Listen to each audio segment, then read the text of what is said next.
This episode of the D-Lew Podcast is brought to you by Goalie Nutrition. As someone who's used Goalie for quite some time, I can tell you that they're not only very good, but they're very beneficial. My favorite are the Super Green Gummies. The Super Green Gummies are uniquely crafted with a spectrum of essential nutrients such as vitamins A, B12, folic acid, and thiamine. It supports a healthy liver function, healthy nervous and immune system, digestive health, a boost to your metabolism, and overall health and well-being. There are no artificial sweeteners, flavors, or colors from artificial sources. They're vegan-friendly, gluten-free, and gelatin-free. All loyal listeners of the D-Lew Podcast get a special 10% discount at checkout. Go to goalie.com, use promo code DLEW. That's goalie.com, use promo code DLEW. This podcast is a Believe Network and Siete production.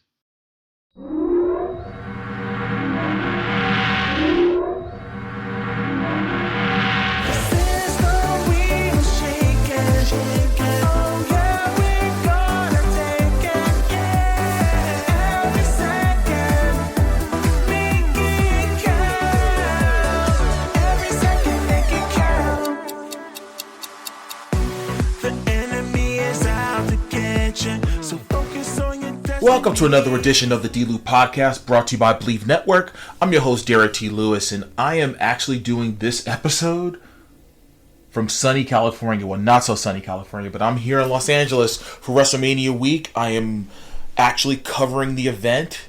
I'm as part of the media representing the D-Lew Podcast along with Believe Network. So I want to thank Believe Network for, again, bringing me on to their team, but then also WWE giving me the green light to be part of the media and covering the biggest event of the year, that is WrestleMania, which is taking place this weekend, only on the Peacock Network. Outside of the U.S., of course, the WWE Network. But this past weekend, man, the ECWA event for the Super 8 tournament, congratulations to Joey Ace on winning that tournament. He's one of the hardest working dudes in the biz. And I'm hoping, one of the big companies signs him because he definitely deserves it. It was overall good event. They paid homage to the legends of ECWA.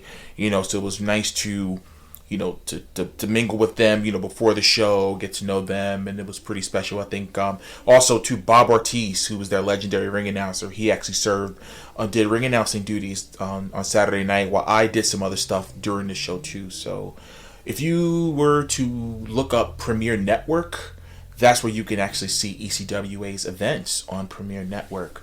But man, let me tell you, this morning, let's go back to yesterday. Tuesday rather. I was on Wheel of Fortune, and my episode aired, and I went to a sports bar to watch it. And so a few people came out, so huge kudos to Amanda, Meredith, Julian, Belinda, and their son Jace for coming out and supporting me, and for everyone on social media that supported me and throughout this whole process of me being on Wheel of Fortune. It doesn't go unnoticed, and I definitely appreciate it. All the love and support you all had given me, but I barely got any sleep last night. I had an early morning flight. And obviously, I'm flying across country, so you can just imagine how tired I am right now. But like I said, I promised you all I was going to bring you a show every single Thursday, no matter where I'm at, in the country or in the world. Wherever I'm at, I will deliver a show to you. But anyways, this week, I have a recording artist. His name is ResBX. He's from the Bronx. One of the up-and-coming hip-hop artists, in the game right now. He actually did a record with the late great Big Pun's son, Chris Rivers. And we talk about that a little bit. We talk about just his life, being a family man and trying to make it in this music industry. And let's not wait any longer. My interview with ResBX starts right now.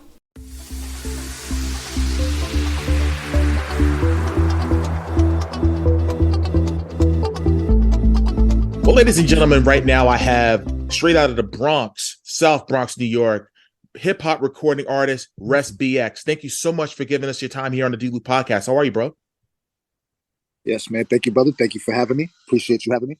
No doubt, man. So let's get into the interview. And again, we met a while back, in Miami, and I saw you perform, and I was blown away by your presence, your energy, and everything, man. You're a really good dude. So, like I said, I wish you all, the best, from now and to forever.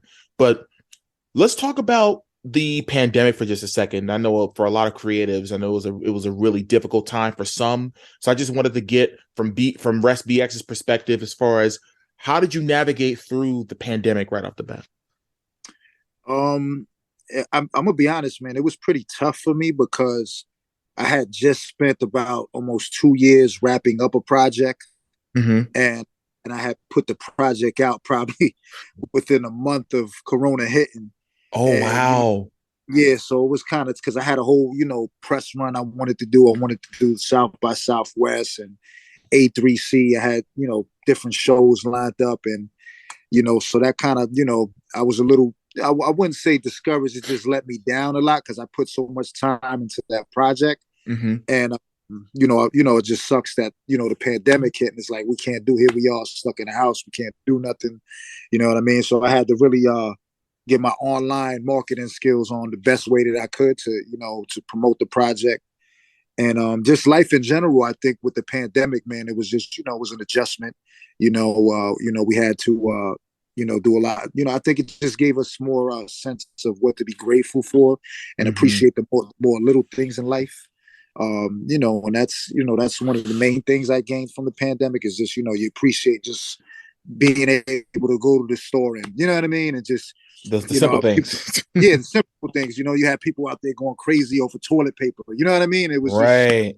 yeah. So it just gave me more appreciation for life. For sure, man. And just experiencing all that myself and just like realizing like this is real life right now. And it was huge adjustment for, like I said, for me too, just being able as far as like how to promote, how to use social media in the correct way. You know what I mean? To get ourselves out there for sure. Now, let's backtrack a little bit. Let's talk about your life growing up, in the Bronx, New York City. What was it like? What was it like for you, ResBX, growing up in the Bronx?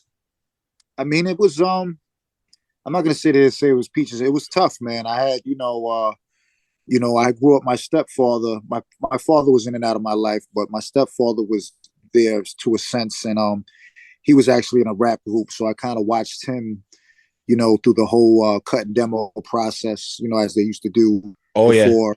Yeah, and that's that on the music side, I picked up a lot from him as far as learning what to do, what not to do, But just the streets in general in the Bronx can be rough, if you don't have the proper guidance and the proper, how you say, the proper people around you, just giving you telling you what to do. It can eat you up sometimes, and Right.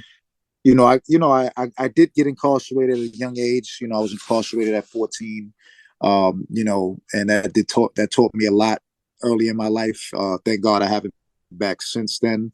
And I feel like God put me there for a reason at that age to learn, early in my life. And but yeah, man, the Bronx can be tough, man. And I just, I think it's even more tough now. I think now with these young kids, just they're just doing senseless things without even thinking about the consequences.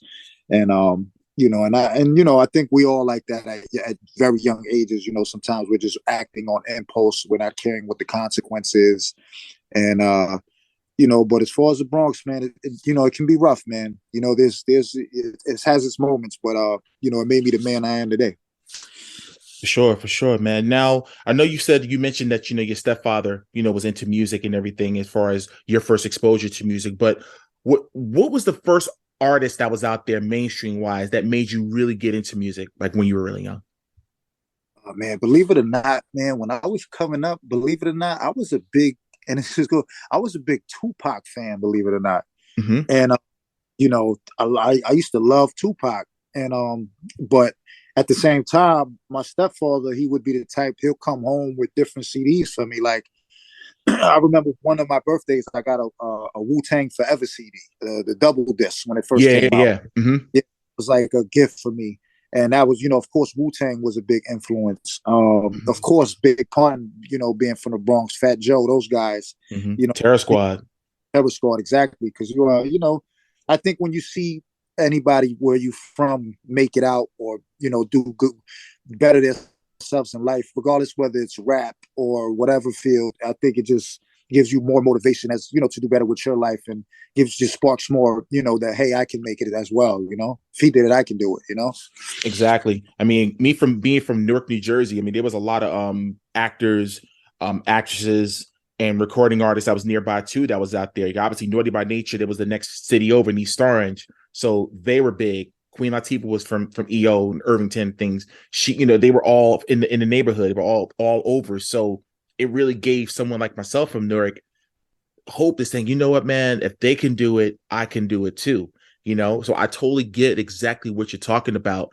Now, when was it though that it really hit you when you say, you know what, man, I'm going to go out here, I'm going to be a recording artist? When was that moment that you made up in your mind that this was going to be the path that you were going to travel to? I think it's when I first got released from incarceration. I was about 17 going on 18, and we would just first we'll be on the block freestyling, just ciphers, and then after that, then it was like my boy was like, "Yo, let's get serious with this and let's go to the studio, book a session." Then I booked my first session. I was about 18, and I've been recording ever since then.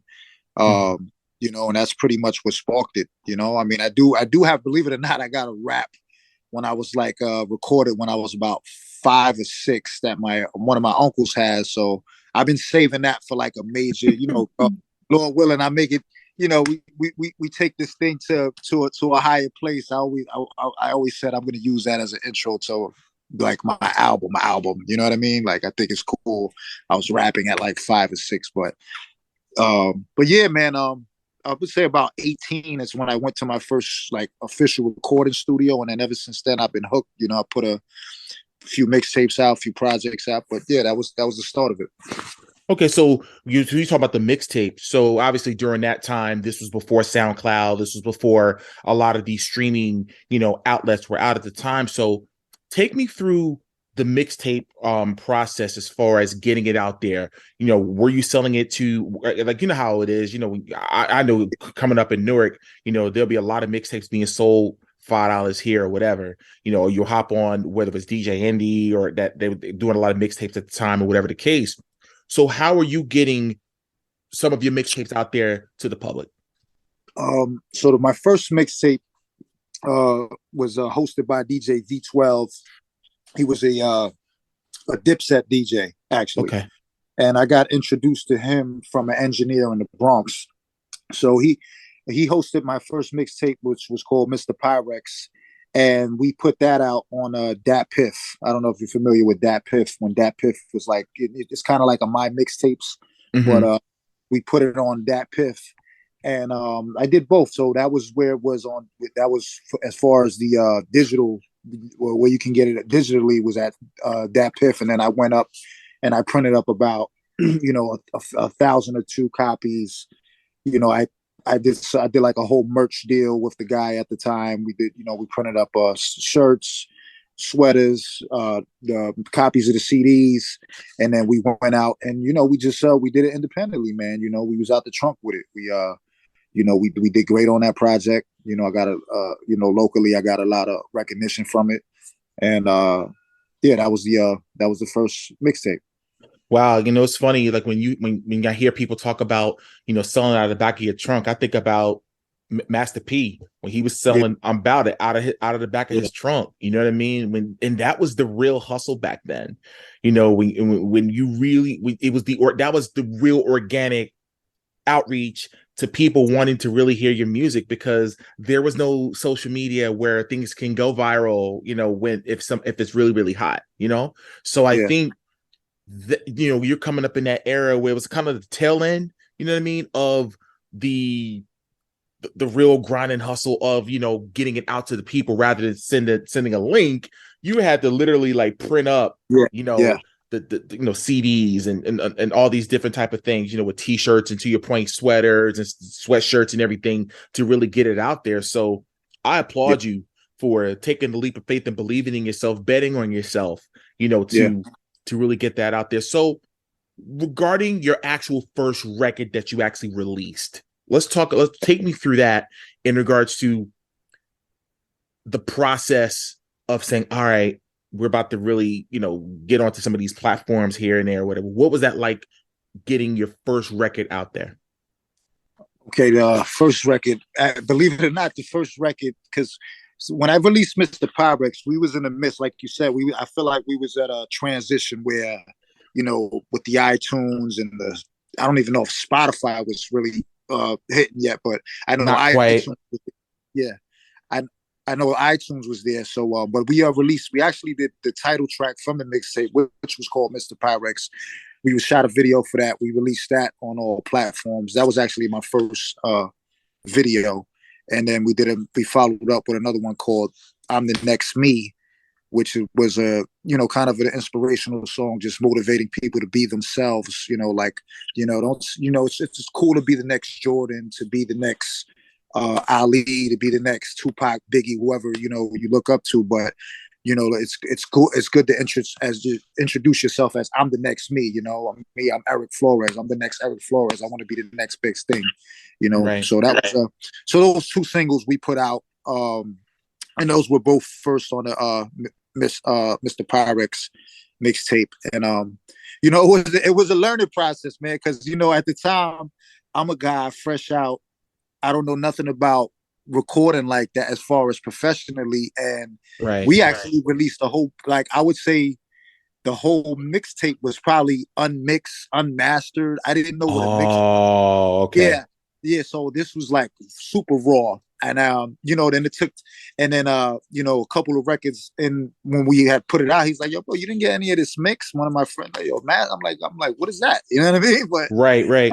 But it was a learning process. You know what I mean? It was a learning process. And that was going to be my next question. Actually, is like, what were some of your biggest challenges you faced as a recording artist, whether it was in the beginning, or even these days? What are some of those challenges that you face?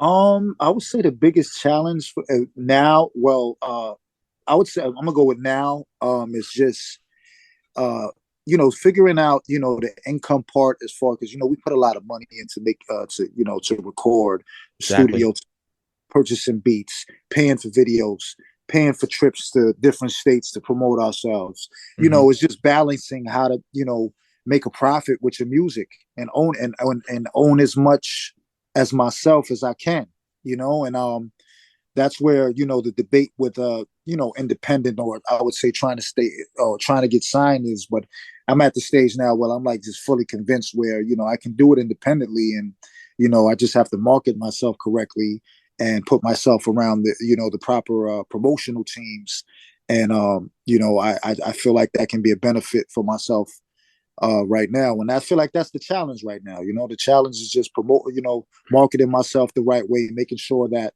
I put money into myself where I'm going to see results, because I'm pretty sure you as well over the years, you're this promotional person's asking for money and promising you, hey, I can do this and X and Y and Z, and nothing gets done. You know what I mean? It's like, so just, making sure my money goes well spent and promoting myself and marketing myself.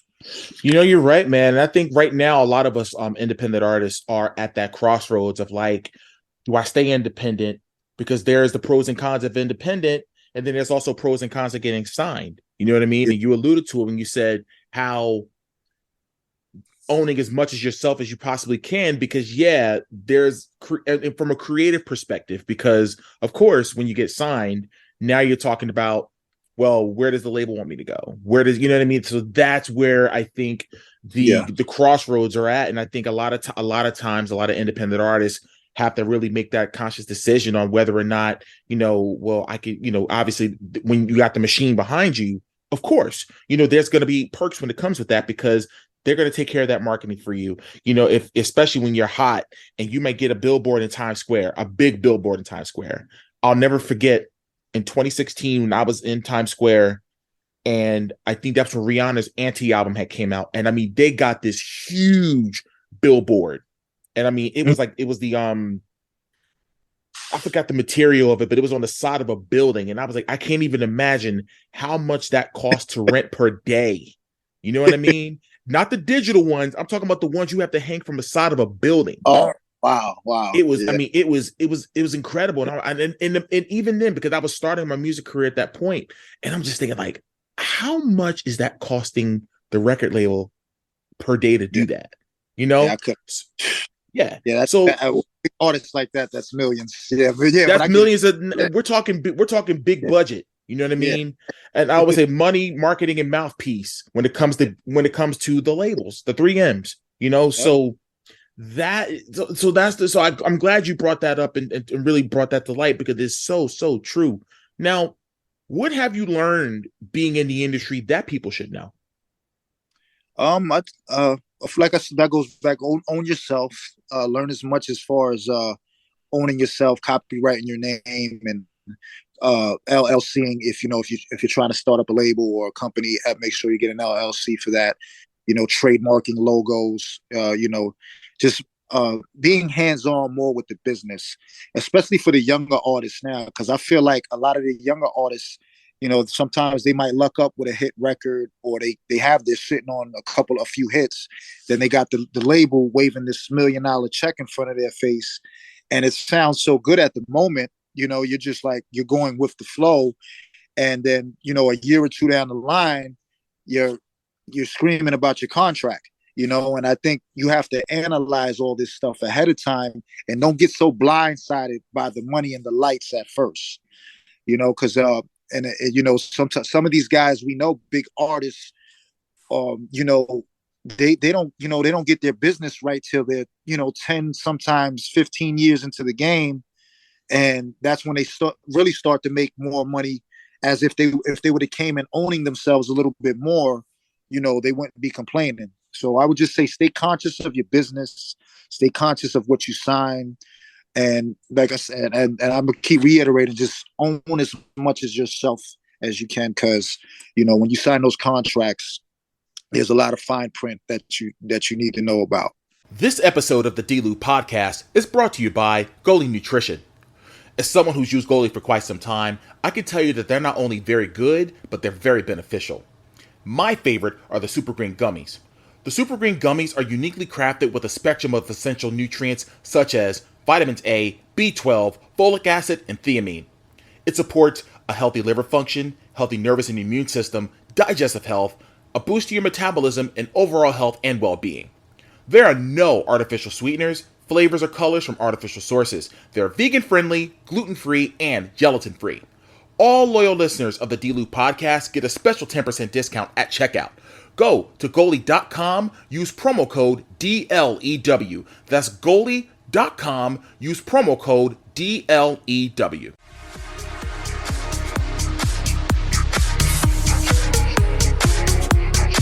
Definitely. Now let's bring it over to the music side. I know we talked a little bit about the business. How would you describe your style? And also, the second part of that question is, where does your music fit in the realm of hip hop today? Okay, that's a good question.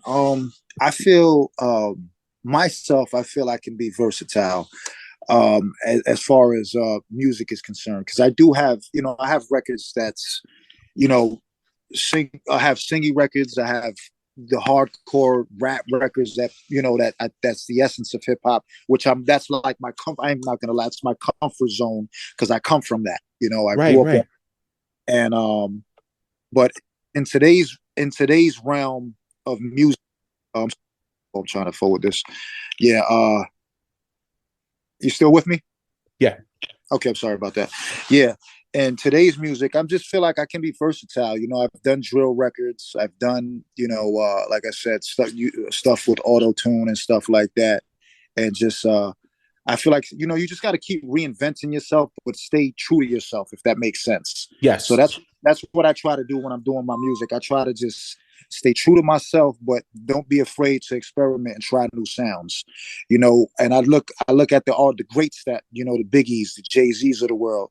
These guys were able to tap into different dimensions of rap. You had Biggie do a song with Bone Thugs, then you had him do a song with Michael Jackson at the same time. So it's like, you got to be able to if you're going to be a great artist, I feel like you have to tap into different realms, and I feel like I can tap into those different realms and be great at the same time. And that's where it really happens, when you go on from a rapper to an artist. That's you know what I mean? Like I look at Lil Wayne, he's an artist. I look at Drake, he's an artist. Because if you listen to Drake's his first record, his first album that came out in 2010, and you fast forward the clock all the way to now, a totally different guy. Yeah. Because he was able to do this the entire way. You know what I mean? And I think you evolve, because sometimes people say, "Oh, why doesn't he sound like the like Jay-Z? Why doesn't he sound like Reasonable Doubt?" You just reach different moments in your life and you evolve. You don't know how you're gonna be living 2 years. You might have a whole new perspective on life a year or 3 years from now. Right. And that's, of course, I think that's going to affect the way you make music and what you say out of your mouth. So sometimes you just got to appreciate. That's why music is art. It's like Picasso is never going to paint the same exact painting twice in a row. You know what I mean? It might be similar, might look the same, but it's going to be a different work of art. You know what I mean? Right. And I remember when 5 years ago when Jay-Z dropped the 444 album. And there were a lot of mixed reviews about it. And I'm thinking, wait a minute, Jay-Z is one of the greatest artists of all time. His catalog speaks for itself. His work, all the things that he's put in. And one of the comments I kept hearing is, "Oh, he's not talking about the same stuff anymore." I'm like, well, at this stage in his life, he shouldn't be. You know what I mean? Exactly. You shouldn't be. Like if you view life at 50 the way you did at 20, then you haven't really grown. Exactly. So I think people were totally missing the boat on that and realizing that he's talking from a perspective of an almost 50-year-old man at that time. Yeah. You know what I'm saying? And just the gems that he was just dropping throughout the entire album, I'm just like, wow. Yeah. And I think we need more of that. And I think we need there needs to be more embracing of the old guard as well as the new school. You know what I mean? That's why I feel that people should really embrace that more, because I think sometimes some music fans want to push them out the pasture, and that shouldn't really be, because I think you need to preserve that. The foundation will always be there. You know what I mean? And they need to keep that. Yeah. I agree, man. I think, it's tough today though, sometimes, because I think now we're so I'm gonna say that the young guys are so drawn to the negativity now. It's like if you're talking anything positive, it's like they're shrugging it off, and it's just hard to to come at somebody just strictly positive. You know what I mean? Because it's just like it's just the ignorance and just not knowing. And I do feel that's the sad thing I would say I feel about rap today and hip hop is like. Sometimes we're just afraid to learn new things or accept certain things, and we're just stuck, on the ignorance and and all the, the negativity. And that's why I tell my son, he raps as well, and I tell him, open your mind, man. He's into the whole drill wave. He does drill music, but I say, yo, bro, you can't. You got to think music change. Sometimes the sound of music changes every 2-3 years. Mm-hmm. Right now, we're in a whole. In my opinion. We're at, I feel like we're like maybe a year more of with the drill stuff, then we're going to be on to the next thing. Right. So you don't want to get caught up in just doing one sound of music. And then when the whole world's listening to this, are you still going to be doing that? Or are you going to be able to adapt and evolve and, switch up your flow and make different kind of music, Longevity. That's the name of the game. It's the name of the game. Now, I had the opportunity to listen to some of your records. I mean, I saw you perform in Miami, and again, great job. But there was a track called Balboa that you did with Chris Rivers, who is the son of the late great hip hop artist Big Pun. Shout out to Big Pun. I still miss him, man. Great. Yeah. And there were so many similarities with Joe and Pun with you and Chris Rivers. Talk about working with him and what that experience was like. Oh man, that was dope, man. At the time, because I don't really work with too many. I haven't worked with too many other rappers, and I was like, you know what? I seen Chris doing his thing, and I've always been a fan of his work as far as, and I did, I know I noticed the similarities in voice to his father as well. Mm-hmm. And, I just reached out, man. I reached out to his manager, which was Scorp at the time. And, I sent the beat. He's like, yo, I got you in 48 hours. And 48 hours, he had the verse. And once I heard it, I was like, I actually, believe it or not, my second verse was a different verse. So when I heard his verse, I said, no, I can't, I gotta, I got, yeah. I said, I gotta revise this second one. You know what I mean? So yeah, you have to. So I did the second one, and then we set up the video. Well, we did a video in a box. We got a video out there. It's in a boxing gym, and I do have one regret with the song. Believe it or not, it was just I felt like I was a little bit too explicit because I had so many people that loved the song, but I couldn't market it properly because of the explicitness that I was using in the song. As far as I was like, there was a line of F the cops in there, and what I'm saying. Right. So, but I just knew I could have took it more avenues had I did a cleaner version and marketed it in a different way. But yeah, man, you live and you learn. I'm proud of the record though. Till this day, I get compliments on it. People working out at the gym, yo, I throw that on when I'm in the gym. It gets me hype, it gets me going. And but yeah, man, it was a beautiful experience, man. I'm looking to work with him again too. That's awesome, man. And heck, I would love to talk to Chris. You know what I mean? I would really love to talk to him as far as his career and everything is concerned. Now, let's discuss, the production side of things. Let's talk about some of the producers that you've worked with and some of the great experiences you've had with them. You can name a few. Okay, there's a guy called King York out of the Bronx, Triangle Recording Studios. He's Grammy nominated. I've worked with So Special Beats. He's a lot of producers I've been working with now. They're out of Germany, believe it or not. Mm-hmm. There's So Special Beats, Boger Beats. These guys' resumes. You can go from your Pop Smokes to your Styles P of the Locks, of Jadakiss. They've worked with quite a few, man. I've worked with a lot of producers, and these guys do, they have resumes. Sometimes you'll be surprised. J1 Inc. I've worked with him. He's another producer.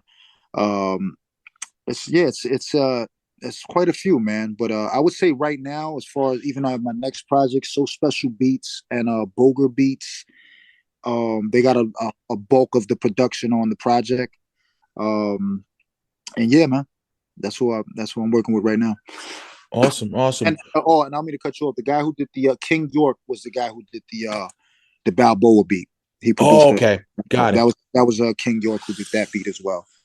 You talked about Pop Smoke, and there is a track on your Arm and Hammer album called Pop Smoke. Talk a little bit about that and what that means to you.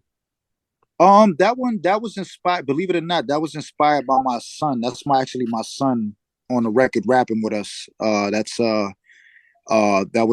He was 16 at the time. Believe it or not. Mm-hmm. So that was more like a drill record we did, and it was probably I would say. a month or two after Pop Smoke had passed. Mm-hmm. And I said, that'll be my kind of my homage to him. I listened to his music. I was digging the album that they released after his untimely death. And that was actually, I want to say that was my first drill record, if I'm not mistaken. Me actually doing a drill record. Okay. And but and that one's that as well. That's a beat produced by So Special. Yep. Got you. Now, what gives you inspiration when you're writing? And we can go deep into that. What's the mindset? When you're in, you got the pen and the pad. What's giving you inspiration? I feel like nowadays I'm writing off of my mood a lot. I find myself writing off of my mood a lot. Mm-hmm. So if I'm, there were times when I would go to the studio and I'll book a 8-hour session, and I'll have a whole bunch of stuff that I'm rushing and trying to get all this work done recording.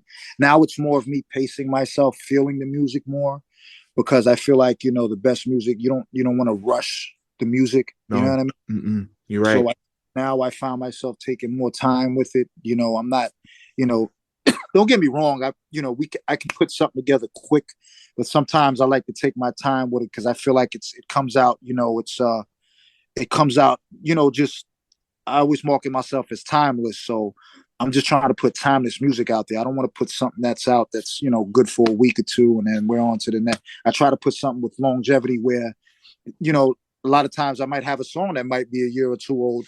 I play it for somebody. They think I just got out the studio yesterday with it, and that's basically where I find myself in the writing process now, just going off of my mood, taking my time with it, perfecting it, and just trying to put trying to put timeless pieces of work out there. That can, like you said, I'm just trying to be great musically and have music that just can stand the test of time. Where we can listen to this 5, 10, 20 years from now, and it's still knocking.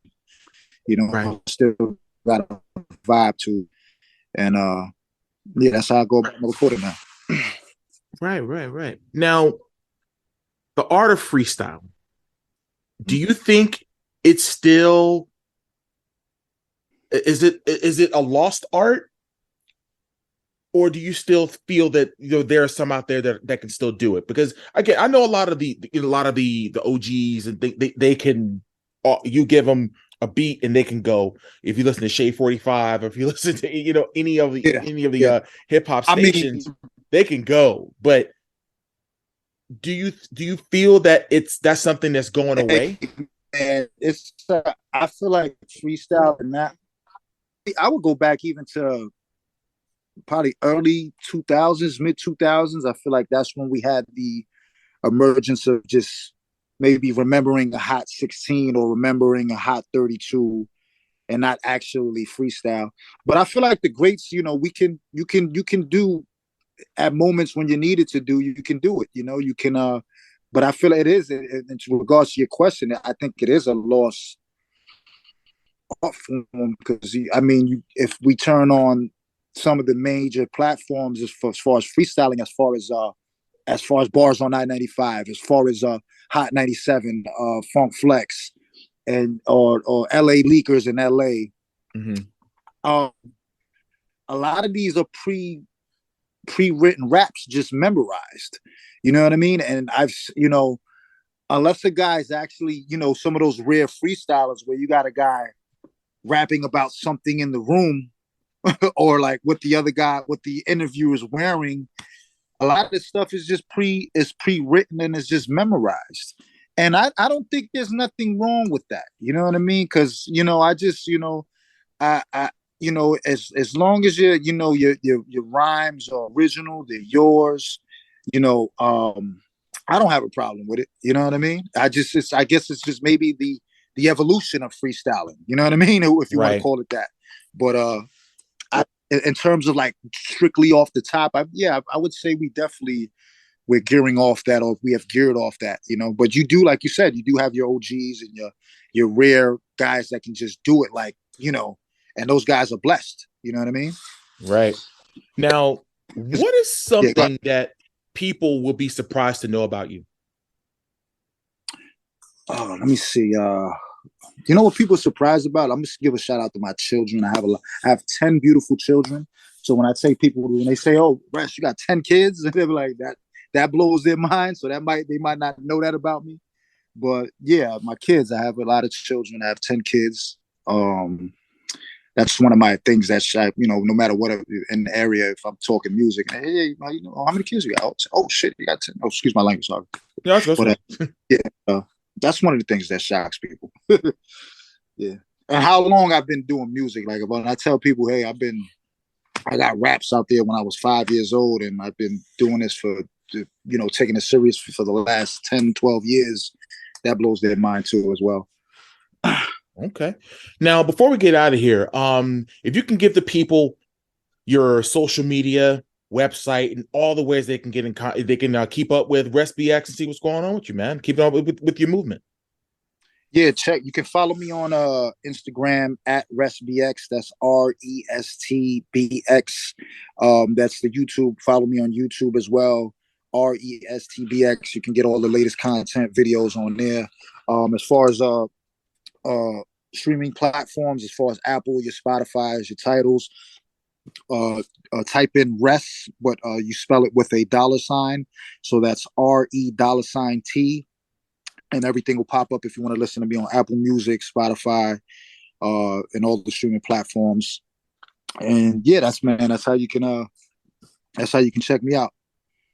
Okay, and what's the one record you would say if someone listens to this episode that they're just getting to know you now, but what's the one record you will recommend them listening to really get to know RestBX?